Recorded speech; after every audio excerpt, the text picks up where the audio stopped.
Amigos de Radio Victoria, ojo con eso, televisión, en esta nuestra alianza hemisférica con Benamérica y con la Escuela de Gobernanza Benjamín Franklin. Vamos a conversar como todos los martes con Erwin Patiño y su invitado Lorenzo Echeverría.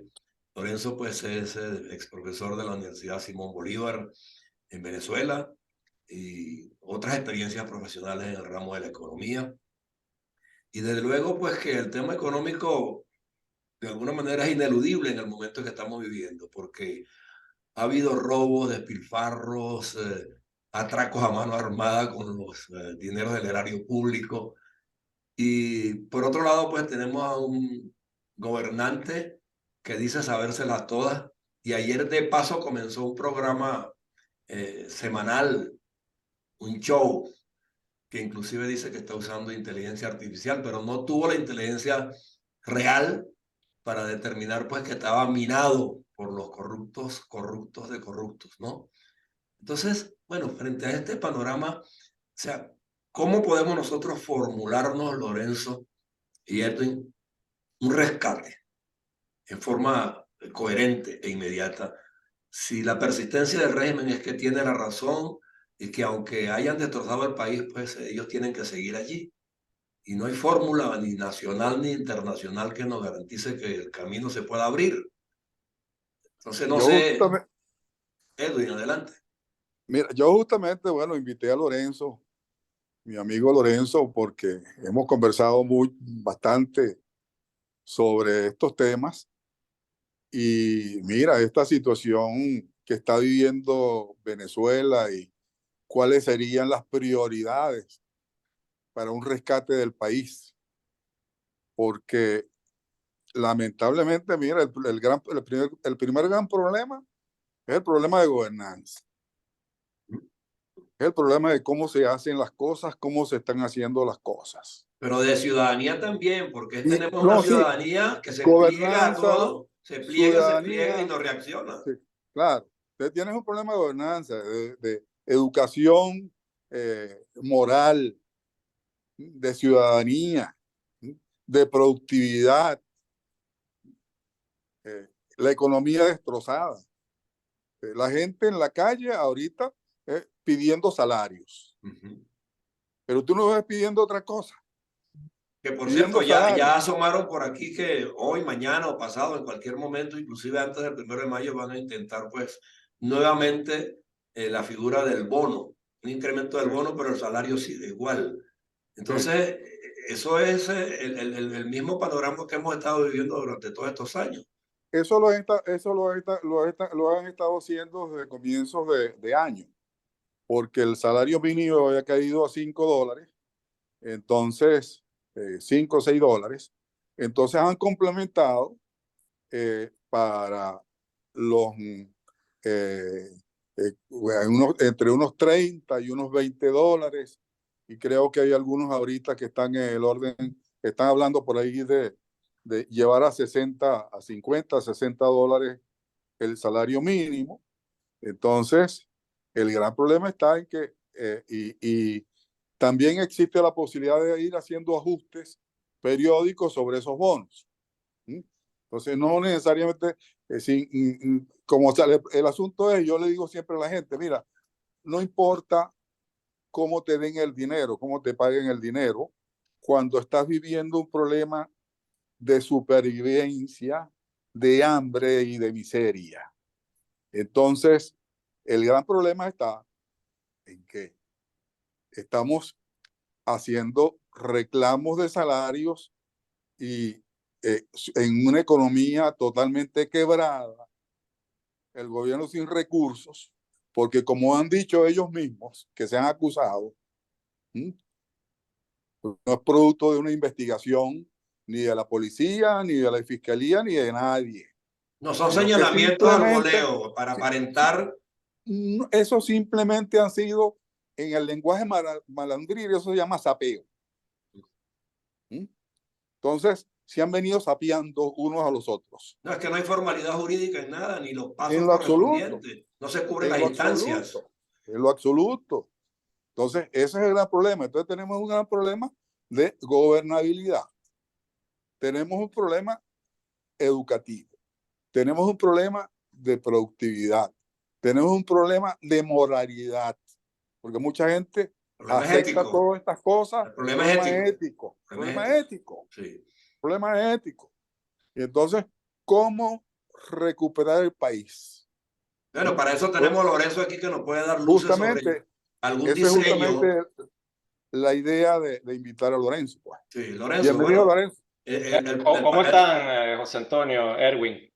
Oye, mira, me quedé pensando en lo que comenzaste a comentar, ¿no? Sobre el fenómeno de la inteligencia artificial. Es un tema bien interesante en cuanto a que pareciera que la inteligencia artificial viene a resolvernos todos los problemas en el mundo, ¿no? Incluso, si bien es cierto, podríamos estar hablando de una tecnología de ruptura, eh, no necesariamente tenemos que pensar que la inteligencia artificial viene a solventar, digamos, todos los problemas, sobre todo de índole social. Puede ser una herramienta y es una herramienta muy útil para implementarla, pero algo que tenemos que fomentar más que la inteligencia artificial es la inteligencia natural. ¿Qué sucede? La inteligencia artificial básicamente se basta, una de su, digamos, de sus virtudes es poder gestionar una gran cantidad de información y básicamente de eso es que se nutre y discernir, poder evaluarla y en base a un consenso adecuado de todas esas ideas, entonces proponer soluciones. En el caso de la inteligencia natural, es la misma idea y eso se enlaza desde un punto de vista social con el fenómeno de la educación. Nosotros también como computadores biológicos podemos o tenemos que de alguna manera gestionar información. Y cuando nosotros tenemos la información adecuada, información de calidad, nosotros podemos entonces procesar y desarrollar soluciones para los problemas que tenemos. De eso se trata entonces la educación. La educación fomenta en el ciudadano todos los elementos necesarios para que pueda discernir sobre qué está sucediendo en el ámbito político, en el ámbito social, económico, en su vida, pero necesita la información. Por eso es que es muy importante en el caso venezolano, plantearse una reforma educativa donde realmente la educación llegue a todos los venezolanos y no cualquier educación, educación de calidad. Esa es la única manera de poder desarrollar soluciones. Fíjate, una situación concreta. Si una persona que tiene problemas económicos porque de repente depende de un trabajo, y en el caso venezolano muy mal pagado, si esa persona logra adquirir nuevas destrezas que le permitan ampliar su capacidad de trabajo, esa persona puede mejorar económicamente de manera sustancial y puede ir ampliando esas destrezas a lo largo de su vida. Ese es el nuevo paradigma de la educación. La educación no va a frenar donde las personas solamente van a acudir una vez en su vida a un centro educacional y de allí van a salir formadas para su desarrollo o profesional durante toda su vida. Eso va a cambiar. De hecho, vamos a tener que volver a las universidades en varias etapas de nuestra vida y vamos a tener que volvernos a formar para adquirir nuevas destrezas que nos permitan ser competitivos en la nueva realidad laboral que se avecina. Entonces, eso hay que aplicarlo en el caso de Venezuela. En el caso de Venezuela, una manera de que podemos ayudar de alguna forma a solventar esa gran crisis económica que experimentan las familias es que hay que comenzar a plantear dentro de una reforma educacional eh, fórmulas para la formación escalonada de los venezolanos a diferentes niveles, tanto a nivel técnico como a nivel profesional. Es una fórmula ganadora.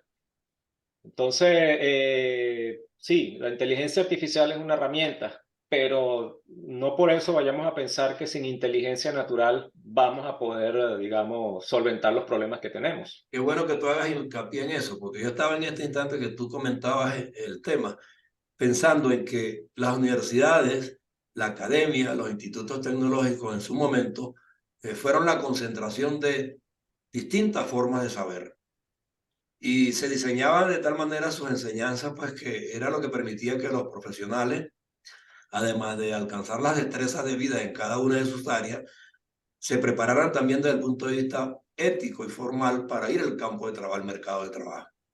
Eso fue la academia.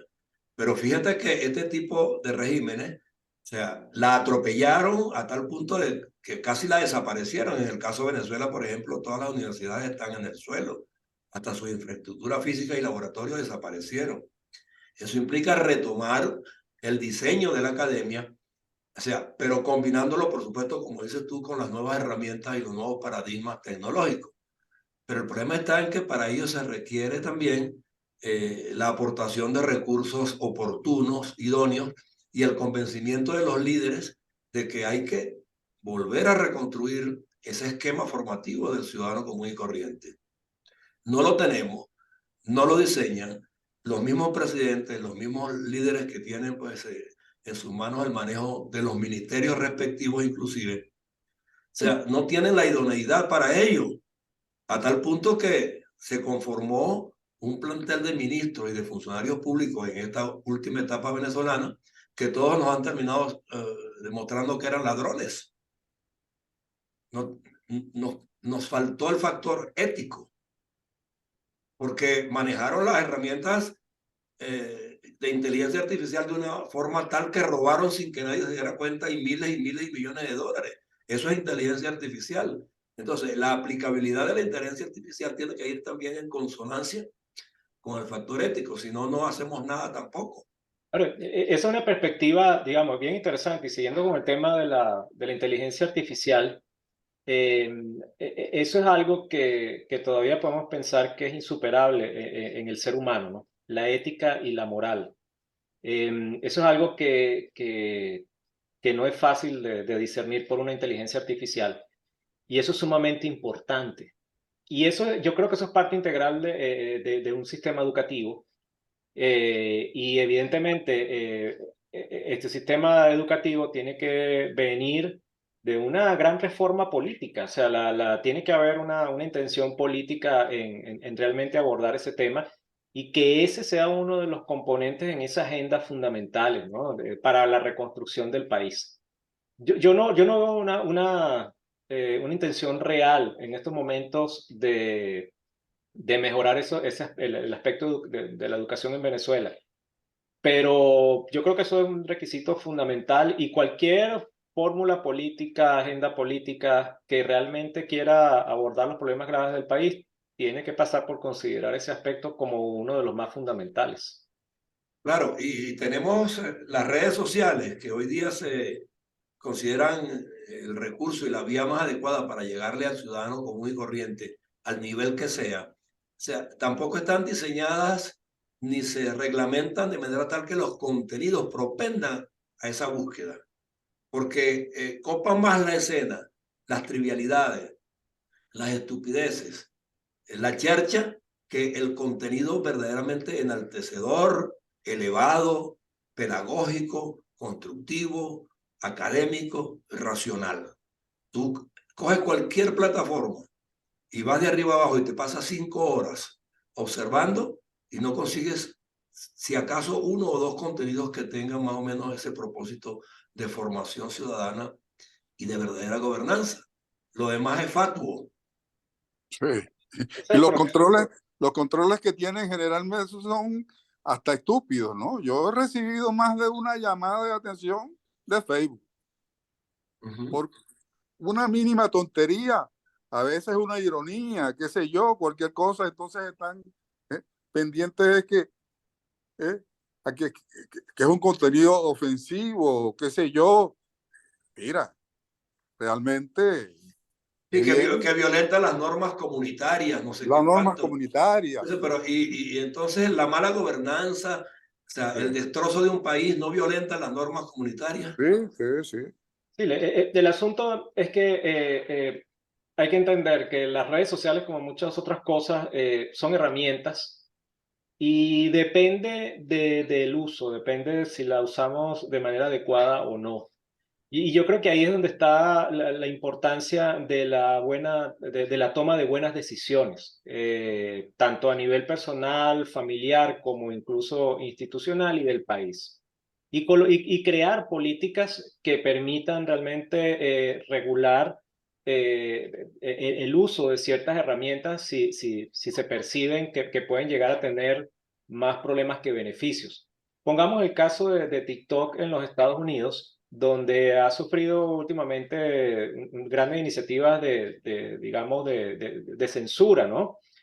Eh, Cosa que, bueno, se toman medidas drásticas cuando se ve que realmente la valoración del juicio de las personas para el uso de este tipo de herramientas de alguna manera pone en peligro la estabilidad de un país. Entonces, ahí, más allá de las políticas macro que se puedan tomar en el uso, por ejemplo, en este caso particular de las herramientas de redes sociales, debe haber también un enfoque desde el punto de vista de la familia, de la formación, de manera de que, sobre todo en los más jóvenes, las mismas familias gestionen todo lo que corresponde al uso de las redes sociales y que sean utilizados con un buen fin, es decir, por ejemplo, con fines educativos más allá de los fines recreativos, que yo creo que tienen, digamos, un tremendo potencial. Pero fíjate una cosa, Lorenzo, cuando yo era medianamente joven y tenía mis hijos, o sea, la crítica que hacían los de izquierda era que la televisión que teníamos en la casa era invasiva, porque, bueno, presentaba las novelas y de películas de cierta violencia, porque un carro volaba por aquí, caía en cualquier lado, o una metralleta, o sea, eso era invasivo. Como era invasivo también, pues que tú le regalaras a tu niño pues una pistola de juguete. Pero es que hoy en las redes te muestran la violencia de una manera tan potenciada, tan evidente, y en todas las plataformas habidas y por haber, que tú estás bombardeado y no tienes tiempo de escaparte de allí. Tú quieres imponer un contenido como el que yo tengo tiempo trabajando aquí, hace 2 años, que sea formativo, que sea educativo, hablando con profesores, docentes, expertos en distintas áreas de la economía, de la finanza y tal. Y ese tema tiene limitaciones y te dicen que para que se difunda más tú tienes que pagar. ¿Me comprende? Sí, ahí, digamos, y no solamente es digamos, el ámbito de las redes sociales en la que esa degradación, digamos, de lo que es la degradación de valores, digamos, debido a la exposición de información, si se quiere, de alguna manera negativa o de violencia, ese tipo de cosas. De hecho, las familias y los jóvenes están tan expuestos a ese tipo de cosas que si tú buscas un renglón al cual más accede la gente joven, como es el caso de los juegos, allí realmente te vas a quedar sorprendido del nivel de depravación que hay hoy día en todo ese concepto, que es que tiene un amplio crecimiento, una demanda impresionante. De hecho, las grandes empresas están volcadas ahora a promocionar, a promocionar sistemas de juegos y el nivel de violencia y de, digamos, la presentación de situaciones pues, que no son nada éticas Bochornosa, es bochornosa impresionante. 100%, sí. Entonces, sí, entonces, y eso es una de las cosas que debería estar preocupando más ahora a la familia, ¿no? Los muchachos pueden pasar muchísimo más horas jugando con una consola de videojuegos que con las redes sociales y verse mucho más afectados en su formación y hasta llevados a tomar conductas violentas debido a esa larga exposición de esa información. ¿no? Entonces, Es que el niño hoy desde los 3 años es retador. exactamente. Entonces la familia sigue siendo fundamental para gestionar todas esas cosas a las que estamos expuestos. No hay duda. Hay otra cosa también, que he visto mucha gente preocupada y publican y comentan sobre el nuevo orden mundial, que el nuevo gobierno mundial, que entonces hay una cantidad de teorías conspirativas sobre esto, pero generalmente lo hace gente que vive en países como Venezuela. ¿Mm? Entonces, y yo me pregunto, ¿es que el gobierno de Venezuela tiene algo que ver con ese nuevo orden mundial? ¿Mm? No tiene ni un grado de perfectibilidad, ni un grado Lo de que, perfectibilidad. lo que están haciendo los rusos en Ucrania tiene algo que ver con esa teoría conspirativa del nuevo orden mundial. ¿Mm? Todos estos desastres que vemos en Latinoamérica tienen que ver con eso. Sí. Entonces, mi preocupación no es esa. Pero mira, hay un ejemplo evidente. Allí acaban de detener ayer en Perú a 61 venezolanos, miembros del Tren de Aragua, que estaban dedicados al tráfico de drogas y a otra cantidad de delitos. Bueno, y esa movilidad social, o sea, ¿cómo se controla? O sea, ¿y quién la está agenciando? Porque el problema está en que para que unos individuos que salieron de Venezuela hace 6 meses, 8 meses, y estén ya delinquiendo de manera protuberante en otro país, significa que aquí hay unos esquemas multinacionales muy bien orquestados desde el punto de vista del mal. En cambio, no logramos que nuestros países se identifiquen todos a través de sus políticas y de sus constituciones y de sus leyes en la causa del bienestar y el progreso común. Así es. Sí, Ese es el problema. yo creo que incluso, en mi opinión, las organizaciones criminales internacionales están mejor organizadas que los gobiernos. Es lo que se está poniendo en evidencia. Sí. Entonces, no sé si es a propósito, porque es que también vemos que los gobiernos dicen, estoy comprando misiles y no sé cuánto, y tengo una base misilística en cada lugar de la frontera. Oye, pero ¿y de qué nos está sirviendo para el día a día, para contrarrestar el crimen pequeño que es el que está inundando a todas las poblaciones? A nivel tal que ya las tenemos metidas en la escuela, pues. Hace rato. Prioridades. Las prioridades no están, digamos, bien valoradas en ninguna agenda política en la mayoría de los... No hay jerarquización verdadera de los problemas y las necesidades. Sí, es así. Bueno, mira, el tema da para mucho y yo creo que eso se va a tener que seguir debatiendo. Yo creo que de alguna manera hay que abordar las redes intentando que este mensaje empiece a cabalgar, porque es que a mí me preocupa. Yo, como te repito, tengo 2 años en un planteamiento académico, formativo, inclusive para que les sirva a los migrantes donde quiera que estén, porque yo estoy hablando el lenguaje venezolano, ¿no? Yo soy venezolano. Y yo quisiera que los que están saliendo producto de una crisis política a lo interno, si van a otros países, sean capaces de adaptarse y plegarse a una forma de ser mucho más constructiva, de aprendizaje, de formación, para que el día que les toque regresar vayan cargados de conocimientos que permitan que de verdad pues nos recuperemos. Pero es que si van a regresar el Tren de Aragua de nuevo a Venezuela, o sea, nos van a llevar ventaja porque van más armados inclusive que los mismos ejércitos Así es. y con más conexiones internacionales malsanas. Así es. Entonces yo creo que o sea, esto tenemos que seguirlo trabajando como tema, a ver hasta dónde los que manejan las redes, que es un gran negocio, más negocio que el petróleo, más negocio que todo lo que podamos hacer en este mundo, de la noche a la mañana pues nos han impuesto que la modalidad de conducirnos y de actuar es la que ellos permiten y no la que nosotros queramos de alguna manera aprovechar y colocar en estas herramientas comunicacionales que ellos crearon. Entonces ellos están identificados con un progresismo que no es tal. Y nosotros estamos identificados con el progreso que conocimos en forma gradual, que bastante se alcanzó en un momento dado, pero que se estancó y se desbarató de la noche a la mañana, producto de que la invasión de estas redes nos tiene a todos enloquecidos, perturbados. Y entonces en la familia tú no tienes cómo ponerle freno a los hijos. Y en la escuela el maestro no tiene cómo ponerle freno a los alumnos. Agreden al maestro. Y los políticos en su discurso diario, pues todo lo que alientan es la confrontación de uno con otro. no el consenso, no la unidad, no la coincidencia de propósitos en función del bien común. Entonces yo creo que, o sea, estos espacios los vamos a seguir intentando mantener y bueno, con gente calificada como ustedes, ya yo tengo pues una cantidad de profesionales de la Universidad Central de Venezuela, de la Universidad del Sur, de la Universidad de los Andes, de Benamérica, de la Escuela de Gobernanza, y una cantidad de instituciones que están enfocadas en lo que verdaderamente es tradicionalmente progreso, a ver si de alguna manera pues alguien nos oye y alguien nos permite que este tipo de contenidos tenga más audiencia.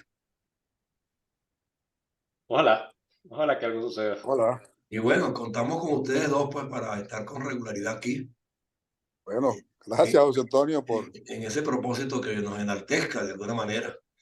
Y Claro. vamos a aprovechar, Lorenzo, para saludar a Edwin, que tiene hoy de cumpleaños a la nieta, Sí, mira, mi nieta mayor cumple 22 años. Fiorella. Vamos a saludarla por aquí pues, Fiorella Patricia, sí. antes de cerrar el programa.